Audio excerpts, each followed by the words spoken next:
जय हिंद दोस्तों। Okay classes में आप सभी दोस्तों का एक बार फिर से स्वागत है। आज के इस वीडियो में आप सभी के लिए लेकर आ चुका हूं मैं आर्मी अग्निवीर एग्जाम 2025 के लिए इंपोर्टेंट जीके जीएस के क्वेश्चन।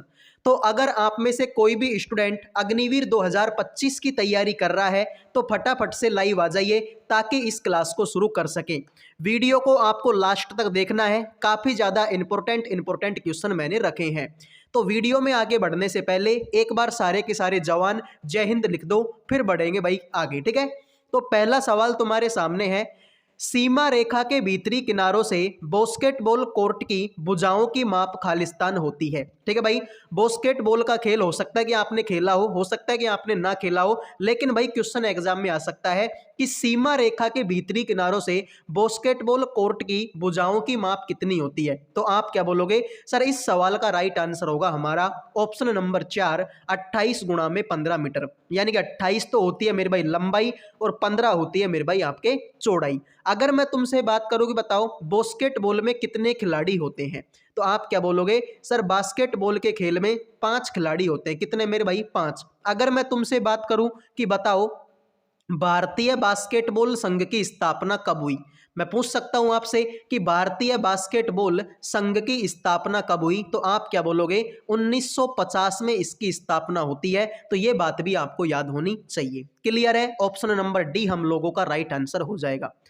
अगला सवाल आपके सामने है, क्षेत्रफल की दृष्टि से भारत का सबसे छोटा पड़ोसी देश कौन सा है? अब देखो, ये तो आप सभी को पता है कि भारत की जो सीमा है वो मेरे भाई अफगानिस्तान के साथ में भी लगती है, पाकिस्तान के साथ में भी लगती है, चीन के साथ में लगती है, नेपाल के साथ में लगती है। ठीक है भाई, किसके साथ में? नेपाल के साथ में। मैं आपसे पूछूं कि बताओ भूटान के साथ में भी लगती है, मालदीव के साथ में भी लगती है। ठीक है भाई, श्रीलंका के साथ में लगती है। ठीक है भाई, म्यांमार के साथ में लगती है। इस तरीके से मेरे भाई भारत की जो सीमा रेखा है कई देशों के साथ में लगती है। तो तुमसे पूछा है कि इन सब देशों में, ठीक है भाई, एक बांग्लादेश और रह गया, तो आपसे पूछा कि इन सब देशों में सबसे लंबी सीमा किसके साथ में लगती है? सबसे छोटा, क्षेत्रफल में सबसे छोटा कौन सा है? तो मेरे भाई क्षेत्रफल में सबसे छोटा देश इनमें से कौन सा है भाई? आपका मालदीव। ठीक है, भूटान दूसरे नंबर पर आता है। ठीक है भाई, भूटान दूसरे नंबर पर आएगा। तो क्षेत्रफल में सबसे छोटा पड़ोसी देश कौन सा है? हमारा मालदीव। देखो भाई, अगर मैं तुमसे पूछूं कि बताओ सबसे लंबी, ठीक है भाई, अगर मैं तुमसे पूछूं कि बताओ सबसे लंबी सीमा रेखा किसके साथ में लगती है, तो सबसे लंबी सीमा रेखा की बात करता हूं तो मेरे भाई बांग्लादेश के साथ में लगती है। कितनी लगती है मेरे भाई? 4096 किलोमीटर लगती है। कितनी भाई? 4096 किलोमीटर। मैं तुमसे बात करूं सबसे छोटी सीमा रेखा, सबसे छोटी सीमा रेखा की मैं बात करता हूं तो मेरे भाई ये लगती है किसके साथ में? अफगानिस्तान के साथ में। किसके साथ में? अफगानिस्तान के साथ में लगती है। कितनी लगती है? 106 किलोमीटर लगती है। ठीक है, तो ये बात भी आपको याद होनी चाहिए। तो क्षेत्रफल में सबसे छोटा कौन सा है? मालदीव। सबसे लंबी सीमा रेखा बांग्लादेश के साथ में 4096, सबसे छोटी सीमा रेखा अफगानिस्तान के साथ में 106 किलोमीटर लगती है। अगला सवाल देखो भाई, मेजर ध्यानचंद का जन्म भारत के निम्नलिखित में से किस शहर में हुआ था? तो बताओ भाई, मेजर ध्यानचंद के बारे में आपने खूब पढ़ा होगा। मेजर ध्यानचंद को बोलते हैं मेरे भाई हॉकी का जादूगर। क्या बोलते हैं मेरे भाई? हॉकी का जादूगर। आपसे पूछा है कि बताओ इनका जन्म मेरे भाई कहां पर हुआ था? इलाहाबाद, अलीगढ़, लखनऊ या फिर मेरे भाई आपका देहरादून। तो आप क्या बोलोगे सर? मेजर ध्यानचंद जी का जो जन्म है कहां पर हुआ था मेरे भाई? इलाहाबाद में हुआ था, जिसको वर्तमान में हम किस नाम से जानते हैं? प्रयागराज के नाम से जानते हैं। मैं तुमसे पूछूं कि बताओ इलाहाबाद स्तंभ लेख किसने लिखवाया था? ठीक है, मैं तुमसे बात करता हूं इलाहाबाद स्तंभ लेख किसने लिखवाया था, तो आप बोलोगे सर इलाहाबाद स्तंभ लेख मेरे भाई हमारे समुद्र गुप्त के टाइम का है। किसके टाइम का मेरे दोस्त? समुद्र गुप्त के टाइम का है। इसके लेखक मेरे भाई कौन थे? सर लेखक हमारे थे हरिसेन। कौन मेरे भाई? हरिसेन जो है इसके लेखक थे। और भाई कौन सी भाषा में लिखा गया था? तो भाषा थी मेरे भाई आपकी संस्कृत। कौन सी मेरे भाई? भाषा कौन सी थी? संस्कृत थी। ठीक है, अलीगढ़ मेरे भाई किस लिए फेमस है? सर ताले बनाने के लिए। ठीक है भाई, ताले बनाने के लिए कौन फेमस है? अलीगढ़ फेमस है। ठीक है, तो मेजर ध्यानचंद का जन्म कहां पर हुआ? इलाहाबाद में हुआ। इलाहाबाद स्तंभ लेख या प्रयाग प्रशस्ति के लेखक थे भाई, किसके समय के? समुद्र गुप्त के समय की है। लेखक कौन थे? हरिसेन थे। कौन सी भाषा में लिखी गई? संस्कृत भाषा में। और मैं तुमसे पूछूं कि बताओ ताले बनाने के लिए कौन सा शहर प्रसिद्ध है? तो ताले मेरे भाई कहां पर बनते हैं? अलीगढ़ में बनते हैं। ठीक है, अगले सवाल पर बढ़ते हैं। देखो भाई, स्क्लेरेन काइमा में कोशिका भित्ति खालिस्तान के कारण मोटी होती है। बताओ भाई, स्क्लेरेन काइमा, ठीक है भाई, एक तरीका का जीव होता है। इसमें आपसे पूछा है कि बताओ भाई कोशिका भित्ति जो है किस कारण से मोटी होती है। सबसे पहले तो आप मुझे ये बताओ कि कोशिका भित्ति बनती किससे है? सर कोशिका भित्ति का जो निर्माण होता है वो किससे होता है? सर कोशिका भित्ति का निर्माण होता है मेरे भाई किससे? सेल्यूलोज से। किससे मेरे भाई? सेल्यूलोज से कोशिका भित्ति का निर्माण होता है। और मोटी किस कारण होती है? ये लिग्निन के कारण। किसके कारण मेरे भाई? लिग्निन के कारण होती है। ये बात आपको याद होनी चाहिए, एग्जाम में आ सकती है। क्लियर है मेरे भाई? तो लिग्निन इस सवाल का क्या होगा? राइट आंसर होगा। अब बढ़ते हैं अगले सवाल पर। अगला देखो भाई, निम्नलिखित में से कौन सा एक तत्व नहीं है? बताओ भाई कौन सा तत्व नहीं है? तो मेरे भाई देखो, सर हीलियम होता है हमारा He, ऑक्सीजन होता है हमारा O, कॉपर होता है Cu, लेकिन पानी क्या होता है सर? H2O।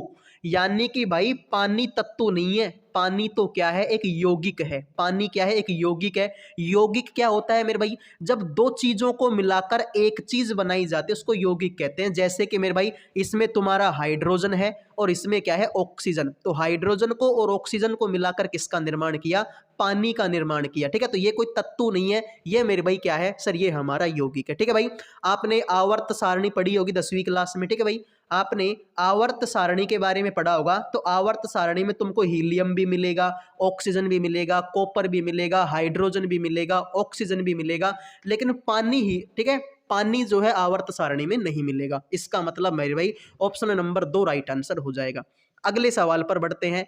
मेंडलीफ की आवर्त सारणी में क्षैतिज स्तंभ को क्या कहा जाता है? अब मेंडलीफ की आवर्त सारणी मेरे भाई अपने आप में इंपॉर्टेंट है और आपने 10वीं क्लास में, 9वीं क्लास में ये मेंडलीफ की आवर्त सारणी के बारे में खूब पढ़ा होगा। ठीक है, तो आपसे पूछा है कि मेंडलीफ की आवर्त सारणी में जो क्षैतिज स्तंभ होते हैं, ठीक है भाई, क्षैतिज का मतलब होता है आपका ऐसे आडे।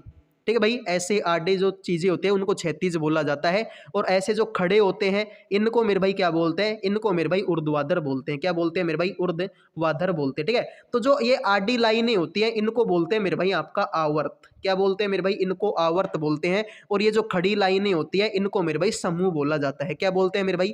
समूह बोला जाता है। ये बात आपको याद होनी चाहिए। ठीक है, तो मेरे भाई क्षैतिज स्तंभ को क्या कहते हैं? आवर्त कहते हैं। ठीक है भाई, क्षैतिज स्तंभ को क्या कहते हैं? आवर्त कहते हैं। और ऊर्ध्वाधर स्तंभों को मेरे भाई क्या कहते हैं? समूह कहते हैं। ये बात आपको याद होनी चाहिए। अगर मैं आपसे बात करता हूं मेरे भाई जो ये मेंडलीफ की आवर्त सारणी है इसमें कितने तो आवर्त हैं और मेरे भाई कितने आपके स्तंभ है? बता दो मेरे भाई। ठीक है, ये चीजें आपको बतानी है कि भाई इसमें कितने तो आपके आवर्त होते हैं और मेरे भाई कितने आपके स्तंभ होते हैं। ये मेरे भाई आपको, ठीक है, याद होना चाहिए। ठीक है, तो मेरे भाई देखो, अगर मैं आपसे पूछूं कि बताओ जो आधुनिक आवर्त सारणी है, ठीक है भाई, अगर मैं आपसे पूछूं कि बताओ आधुनिक आवर्त सारणी में कितने समूह हैं और मेरे भाई कितने आपके व्रत है। ठीक है भाई, तो अगर मैं बात करूं आधुनिक आवर्त सारणी के बारे में तो सर इसमें 18 तो मेरे भाई आपके समूह है और मेरे भाई 7 आपके क्या है? आवर्त हैं। ये बात आपको याद होनी चाहिए। ठीक है भाई, हेलो क्या होगा? अब बढ़ते हैं आपके अगले सवाल पर।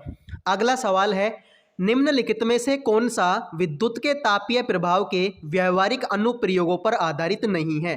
तो बताओ मेरे भाई इस सवाल का राइट आंसर आप लोगों का क्या होगा कि निम्नलिखित में से कौन सा विद्युत के तापीय प्रभाव के व्यवहारिक अनुप्रयोगों पर आधारित नहीं है? तुम्हारे सामने पहला ऑप्शन है इलेक्ट्रॉनिक टोस्टर, दूसरा ऑप्शन है इलेक्ट्रॉनिक फ्लैट आयरन, तीसरा है मेरे भाई इलेक्ट्रिक केटली और मेरे भाई चौथा है आपका इलेक्ट्रिक घंटी। ठीक है भाई, तो अगले सवाल पर, ठीक है भाई, सॉरी पहले इसका तो आंसर कर दे। ठीक है, तो मेरे भाई इस सवाल का राइट आंसर क्या होगा? आपके तापीय प्रभाव, मतलब मेरे भाई इलेक्ट्रिक घंटी इस सवाल का क्या होगा? राइट आंसर होगा। ठीक है, इलेक्ट्रिक घंटी मेरे भाई कोई ऐसा थोड़ी भाई पहले गर्म होगी उसके बाद में बजेगी, ऐसा थोड़ी होता है मेरे भाई। जैसे कि टोस्टर तुम्हारे पास में होता है, माइक्रोवेव तुम्हारे पास में होता है, ठीक है भाई, फ्लैट आयरन जैसे कि मान लो तुम्हारे पास में इस्त्री है, अब लाइट भाई ठीक है, इस्त्री मतलब कपड़ों की प्रेस आप करते हो तो पहले वो गर्म होगी तभी तो मेरे भाई वो इस्त्री करेगी, ठीक है, कपड़ों की प्रेस करेगी। तो मेरे भाई लेकिन ऐसा घंटी में ऐसा नहीं होता, ऐसा थोड़ी भाई पहले घंटी गर्म होगी उसके बाद में बजेगी, ऐसा नहीं होता, ठीक है। तो जिन बच्चों ने आंसर दे दिया ऑप्शन 4 उनका सही, बाकी सभी का गलत। आ जाओ भाई, अगला सवाल आपके सामने है, स्थितिज ऊर्जा क्या होती है। स्थितिज ऊर्जा का फॉर्मूला आपसे पूछा है भाई, ठीक है, स्थितिज ऊर्जा। तो अगर मैं आपसे पूछूं कि मेरे भाई ठीक है, स्थितिज ऊर्जा देखो, एक तो होती है मेरे भाई आपकी गतिज ऊर्जा, एक तो होती है मेरे भाई कौन सी गतिज ऊर्जा, और एक है मेरे भाई आपके स्थितिज ऊर्जा। तो स्थितिज ऊर्जा का फॉर्मूला होता है आपका mgh, क्या होता है मेरे भाई mgh। और अगर मैं तुमसे पूछूं गतिज ऊर्जा का, तो इसका फॉर्मूला होता है 1/2 mv², ठीक है। तो दोनों चीजें याद रखनी है, स्थितिज ऊर्जा का फॉर्मूला होता है mgh और गतिज ऊर्जा का फॉर्मूला होता है 1/2 mv²। अगले सवाल पर बढ़ते हैं, देखो भाई, लिटमस विलियन खालिस्तान से निष्कर्षित किया जाता है। तो बताओ भाई, लिटमस विलियन को किससे निकाला जाता है, लाइकेन से, पेटूनिया से, जिरेनियम से, या फिर मेरे भाई आपके हाइड्रेजिया से। तो मेरे भाई देखो, आप लोगों से पूछा कि लिटमस विलियन को किससे निकाला जाता है, तो लिटमस विलियन को निकाला जाता है मेरे भाई किससे, लाइकेन से। किससे मेरे भाई, लाइकेन से। अब देखो मेरे भाई, मैं तुमसे बात करूं कि अम्ल क्या होता है, तो अम्ल मेरे भाई क्या करता है सर, ये नीले लिटमस को क्या करता है, नीले लिटमस को लाल कर देता है, ठीक है भाई, नीले लिटमस को क्या करता है, लाल। ट्रिक याद रख लो मेरे भाई, अनील, क्या नाम रखनी है, अनील। यानी कि ऐसे हो गया अमल, नी से हो गया नीला और लै से हो गया लाल, यानी कि अनील अमल क्या करेगा, नीले लिटमस को क्या कर देगा, लाल कर देगा। अगर मैं तुमसे पूछूं क्षार क्या होता है, क्षार मेरे भाई क्या करता है कि सर ये लाल लिटमस को क्या करता है, नीला करता है, लाल को क्या करता है, नीला, ठीक है भाई। तो ये बात आपको याद होनी चाहिए। अगले सवाल पर बढ़ते हैं भाई, मुक्त रूप से गिरने के दौरान पिंड पर स्थिति में, पिंड किस स्थिति में होता है, गतिक में, कृतकार्य में, आराम में, या फिर मेरे भाई आपके भारहीनता में। अगर मेरे भाई तुम मान लो तुम्हारे घर की छत के ऊपर चढ़कर कोई वस्तु को नीचे गिराते हो, तो उस कंडीशन में वो जो वस्तु होती है वो मेरे भाई कैसी होती है, गतिक में होती है, कृतकार्य में होती है, आराम में होती है, या फिर मेरे भाई आप किस में होती है, आपके भारहीनता में होती है। तो बताओ भाई सवाल का राइट आंसर क्या होगा। तो मेरे भाई जब भी कोई चीज ऊपर से नीचे की तरफ गिरेगी, ठीक है भाई, तो वो मेरे भाई किस में चेंज, ठीक है भाई, वो किस में होते हैं भाई, गतिक अवस्था में होते हैं। भाई ऊपर से गिरेगी तो उसमें गतिज ऊर्जा तो होगी ना, उसमें मेरे भाई क्या होगी, गतिज ऊर्जा तो होगी। और गतिज ऊर्जा होने के साथ साथ, ठीक है भाई, गतिज ऊर्जा होने के साथ साथ उसमें भाई वजन भी क्या हो जाएगा, वजन भी उसमें नहीं रहेगा, ठीक है। तो भाई जब दोनों चीजें तुमको ऑप्शन में मिले तो आपको क्या करना है मेरे भाई, भारहीनता करनी पड़ेगा, ठीक है भाई। यानी कि जब भी कोई चीज ऊपर से नीचे की तरफ गिरती है, इस कंडीशन में उसका वजन मेरे भाई क्या हो जाता है, जीरो हो जाता है, उसमें कोई भी जो वजन है वो नहीं लगता, ठीक है भाई, उसमें भाई कोई भी वजन आपको नहीं लगेगा, ठीक है, बिल्कुल भाई वो भारहीनता होती है, ठीक है भाई, उसमें थे गुरुत्वीय त्वरण का मान क्या हो जाता है, शून्य हो जाता है, ठीक है। अगले सवाल पर बढ़ते हैं, ठीक है भाई, देखिए, भारत में खादी और ग्रामोद्योग सहकारी उत्पादक संघ लिमिटेड की स्थापना खालिस्तान में की गई थी, ठीक है भाई, खालिस्तान लगाना भूल गया हूं तो उसके लिए रियली सॉरी। आपसे पूछा कि भारत में खादी और ग्रामोद्योग, ठीक है भाई, खादी और ग्रामोद्योग सहकारी उत्पादक संघ लिमिटेड की स्थापना कब हुई, 54 में हुई, 50 में, 47 में, या फिर मेरे भाई आपके 48 में, ठीक है। तो फटाफट बताओ भाई इस सवाल का राइट आंसर आपका क्या होगा, ठीक है भाई। खादी और ग्रामोद्योग की स्थापना मेरे भाई कब हुई थी, तो देखो एक बात तो आपको ये होना चाहिए कि सर इसकी स्थापना मेरे भाई कब हुई, दूसरी पंचवर्षीय योजना में तो आपकी हुई थी, ठीक है भाई, इसकी स्थापना हुई थी मेरे भाई दूसरी पंचवर्षीय योजना में इसकी स्थापना हुई थी। और मैं आपको बता दूं कि यहाँ पर ऑप्शन गलत है, ठीक है भाई, इसको काट के 1956 कर लो, ठीक है भाई, इसको काट के आप क्या कर लो, 1956 कर लो, ठीक है भाई। खादी और ग्रामोद्योग की स्थापना मेरे भाई कब हुई थी, 1956 के अधिनियम के द्वारा हुई थी, ठीक है भाई। तो ये गलत है भाई, ठीक है, 1956 करो, इसको काट के ये आंसर हो जाएगा। दूसरी पंचवर्षीय योजना कब शुरू हुई थी, आप बोलोगे 1956 में शुरू हुई थी, 1961 में क्या हुई थी, खत्म हुई थी। और अगर मैं तुमसे पूछूं तो मेरे भाई ये आपके पीसी महालनोबिस मॉडल पर आधारित थी। किस पर मेरे दोस्त, पीसी महालनोबिस मॉडल पर यह आधारित थी। और अगर मैं बात करता हूं भाई औद्योगिकरण पर क्या दिया था, जोर दिया था, ठीक है भाई, किस पर मेरे भाई, औद्योगिकरण पर क्या दिया था, जोर दिया गया था, यानी ज्यादा से ज्यादा उद्योग धंधे मेरे भाई क्या किए थे, स्थापित किए थे इस पंचवर्षीय योजना में। अगला सवाल है मेरे भाई, खालिस्तान ईस्वी में कुतुबुद्दीन ने खुद को दिल्ली का सुल्तान घोषित कर दास राजवंश की स्थापना की थी। तो मेरे भाई दिल्ली सल्तनत की अगर मैं बात करता हूं तो सबसे पहले कौन सा वंश आया सर? गुलाम वंश आया। कौन सा मेरे भाई? गुलाम वंश आया था। मैं बात करता हूं दूसरे के बारे में, दूसरा कौन सा आया था मेरे भाई? ठीक है, दूसरा आया था मेरे भाई आपका खिलजी वंश आया था। कौन सा मेरे भाई? आपका खिलजी वंश आया था दूसरा। ठीक है, मैं बात करता हूं इसके बाद में, तो सर तीसरा हमारा आया था कौन सा? तुगलक वंश आया था। कौन सा मेरे भाई? तुगलक वंश आया था। चौथे की अगर मैं बात करता हूं तो चौथा वंश था मेरे भाई आपका सैयद वंश। कौन सा मेरे भाई? सैयद वंश आपका चौथा था। और अगर मैं बात करता हूं पांचवा और अंतिम वंश तो वो था मेरे भाई आपका लोधी वंश। कौन सा मेरे भाई? लोधी वंश था। ठीक है, तो अगर मैं तुगलक वंश की बात करूं, तुगलक वंश को मेरे भाई दास वंश के नाम से भी जानते हैं। 1206 से लेकर कब से कब तक? 1290 तक था। ठीक है भाई, 1206 से लेकर 1290 तक था। तो कुतुबुद्दीन ऐबक ने इसकी स्थापना की थी 1206 में। खिलजी वंश की बात करूं तो 1290 से लेकर 1320 ईस्वी तक ये था।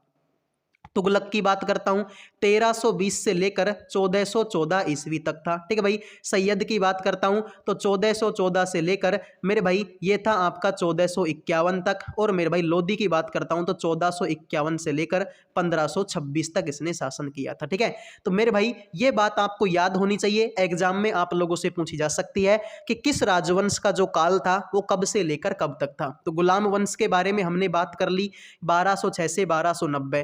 ठीक है भाई, इसके बारे में हमने बात कर ली, किसके बारे में? खिलजी के बारे में 1290 से 1320, तुगलक 1320 से 1414, सैयद 1414 से 1451, लोधी वंश 1451 से 1526। तो ये बात आपको याद होनी चाहिए, एग्जाम में पूछी जा सकती है। अगला सवाल देखो मेरे भाई आपके सामने है, निम्नलिखित में से किसकी विद्युत प्रतिरोधकता सबसे कम है? बताओ भाई, विद्युत प्रतिरोधकता कम। ठीक है, अब देखो मेरे भाई विद्युत प्रतिरोधकता अगर कम होती है तो मेरे भाई विद्युत की चालकता मेरे भाई क्या होती है? चालकता होती है मेरे भाई ज्यादा। चालकता मेरे भाई क्या होती है? ज्यादा होती है। यानी कि हाँ ठीक है भाई, जितनी विद्युत प्रतिरोधकता कम होगी चालकता उतनी क्या होगी? ज्यादा। तो अगर मैं तुमसे पूछूं कि बताओ इनमें से सबसे ज्यादा चालकता किस पदार्थ की है, या फिर मैं तुमसे ये बोलूं कि बताओ सबसे कम विद्युत प्रतिरोधकता किसकी है, तो आप क्या बोलोगे? सर ये तो हमारे सिल्वर यानी कि चांदी। ठीक है भाई, सिल्वर यानी कि चांदी। ठीक है भाई, सबसे ज्यादा करंट किस में होकर बहता है? चांदी में होकर। ठीक है भाई, चांदी में होकर। ठीक है, अगले सवाल पर बढ़ते हैं। कार्बन द्वारा मजबूत बंध के गठन का एक कारण इसका खालिस्तान आकार है। अब मेरे भाई देखो, कार्बन में मजबूत अगर बंध होंगे, ठीक है, बंध होंगे तो इसका आकार कैसा होगा? सर आकार होगा मेरे भाई छोटा। मान लो भाई मैं तुमको एक कमरा दे दूं यहां पर, ठीक है, कमरा यहां पर दे दूं और मैं तुमको बोल दूं कि भाई 100 आदमी इसमें बैठ जाओ, तो मेरे भाई आदमी दूर दूर बैठ जाएंगे। भाई बड़ा कमरा है तो आदमी दूर दूर बैठेंगे। मैं तुमसे बोलूं कि भाई छोटा सा कमरा है, इसमें 100 आदमियों को बैठना है, तो भाई आदमी बिल्कुल चिपक चिपक के बैठेंगे, यानी कि आकार मेरे भाई क्या हो जाएगा? छोटा हो जाएगा। ठीक है, तो भाई मजबूत बंध होने के कारण मेरे भाई आकार कैसा हो जाता है? छोटा हो जाता है। ठीक है, ये बात आपको याद होनी चाहिए। अगर मैं तुमसे पूछूं कि बताओ कार्बन की संयोजकता कितनी होती है? कार्बन की संयोजकता कितनी होती है, तो आप क्या बोलोगे? संयोजकता होती है मेरे भाई आपकी 4। कितनी होती है मेरे भाई? 4 होती है। ठीक है, अगले सवाल पर बढ़ते हैं। वायुमंडलीय अपवर्तन के कारण सूर्य उदय और सूर्य अस्त के से लगभग खालिस्तान तक देरी हो सकती है। ठीक है, तो सूर्य उदय में और सूर्य अस्त में लगभग कितने देर की देरी हो सकती है? सर 2 मिनट की। कितने मेरे भाई? 2 मिनट की देरी आपकी हो सकती है, ये बात आपको याद रखनी है। अगर मैं तुमसे पूछूं बताओ तारों का टिमटिमाना, तारों का टिमटिमाना, टिमटिमाना किस कौन सी घटना है, तो आप क्या बोलोगे? प्रकाश का अपवर्तन। किसके कारण मेरे भाई? प्रकाश का अपवर्तन। तो अपवर्तन के कारण जो है भाई तारे जो है टिमटिमाते हुए दिखाई देते हैं। मैं तुमसे बात करूं कि आकाश का रंग नीला क्यों होता है, मैं तुमसे बात करूं किसके बारे में कि बताओ आकाश का रंग नीला क्यों होता है, तो आप क्या बोलोगे? प्रकाश के प्रकीर्णन के कारण। किसके कारण भाई? प्रकाश के प्रकीर्णन के कारण। ठीक है, तो तारों का टिमटिमाना अपवर्तन का उदाहरण है और आकाश के रंग का नीला होना प्रकीर्णन का उदाहरण है। अगले सवाल पर बढ़ते हैं भाई। निम्नलिखित में से कौन सा एक ऊर्ध्वपातक पदार्थ नहीं है। ऊर्ध्वपातक क्या होता है? अब सबसे पहले तो आपको इसकी नॉलेज होनी चाहिए कि ऊर्ध्वपातन मेरे भाई आपका क्या होता है। तो ऊर्ध्वपातन मेरे भाई, ठीक है, मैं आपको बेसिक बता देता हूँ कि ऊर्ध्वपातन मेरे भाई आपकी क्या चीज है। तो आपने पढ़ा होगा भाई 10वीं क्लास में ऊर्ध्वपातन के बारे में। ऊर्ध्वपातन क्या होता है कि मैं किसी भी चीज को जला दूं और वो मेरे भाई, ठीक है, ठोस अवस्था से किस में बदल जाए, ठोस अवस्था से सीधा गैस अवस्था में बदल जाए। जैसे कि मेरे भाई मैं तुम्हारे पास में मैं तुमको कपूर दे दूं, ठीक है भाई, कपूर आपने जलाया होगा। कपूर जब तुम बाजार से लेकर आते हो तो बिल्कुल ठोस होता है, लेकिन जैसे ही तुम कपूर को जलाते हो वो पता नहीं जल के कहां चला जाता है भाई, ठीक है, यानी कि उसकी गैस बन जाती है, ठीक है। तो ऊर्ध्वपातन का मतलब होता है कि ठोस से सीधा किस में बदल जाना, गैस में बदल जाना, वो होता है ऊर्ध्वपातन। तो मेरे भाई इनमें से कौन सा नहीं है? सर सोडियम सल्फेट नहीं है, ठीक है, सोडियम सल्फेट नहीं है। तो ये बात आपको याद होनी चाहिए, ऑप्शन नंबर 3। अगले सवाल पर बढ़ते हैं मेरे भाई। अगला सवाल, केंद्र की राष्ट्रीय स्वास्थ्य संरक्षण योजना एनएचपीएस से बाहर निकलने वाला पहला राज्य कौन सा है?